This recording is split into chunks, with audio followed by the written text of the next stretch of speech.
देख पिलामाने आज क्लास रे आमे दिवस 26 और 27 को आलोचना करबा। तो दिवस 26 27 रे आमे कोन जानिबा ना दैनंदिन जीवन रे 1 रु 20 पर्यंत संख्यार जोग वियोग किपरि करबा आमे शिखिबा। तो देख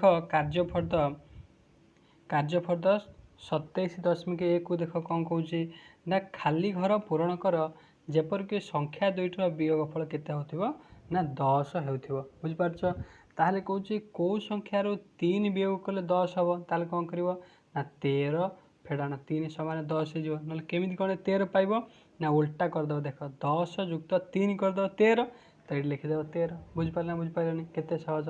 से भली को संख्यार 4 वियोग कले 10 हबो तमे कौन करिवो ना 10 रे 4 मिसे दो 14 ताहले 14 रु 4 फेडान करिवो केते हे जिवो 10 हे जिवो।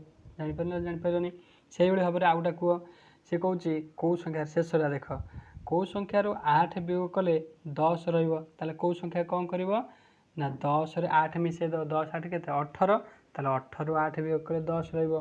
बुझि पारला बुझि पारलनी एई क्रम रे कोन एगुडा सब करि परिबो ना करि परिबोनी त कर दबो। तापर देख कहूची उपयुक्त संख्या लेखि खाली घर पूरण कर। जेमिति कि 5 रु केते गले 3 रहिबो ताहले कौन करिवो 5 रु 3 की फेडी दबो 5 रु 3 गला केते 2 ताहले एठी कौन करिवो 2 लिखि दबो 5 रु 2 गले 3 रहिबो। सेही क्रम रे 7 रु केते गले 5 रहिबो ताहले कौन करिवो 7 रु 5 को फेडी दबो आ केते रहिबो 2 रहिबो ताहले 2 लिखि दबो। पारिबो ना पारिबोनी। तापर देख एपटू लक्ष्य कर 10 रु केते गले 8 रहिबो ताहले 10 रु 8 को फेडी दबो 10 रु 8 गला केते रहिबो 2। बुझि पारला बुझि पारलनी एई क्रम रे कोन करिवो ए कोठरी गुड को पूरण करिवो। बुझि पारला बुझि पारलनी। तो आज क्लास रे आमे 26 27 का आलोचना करे। नेक्स्ट क्लास रे 28 29 30 को आमे आलोचना करबा।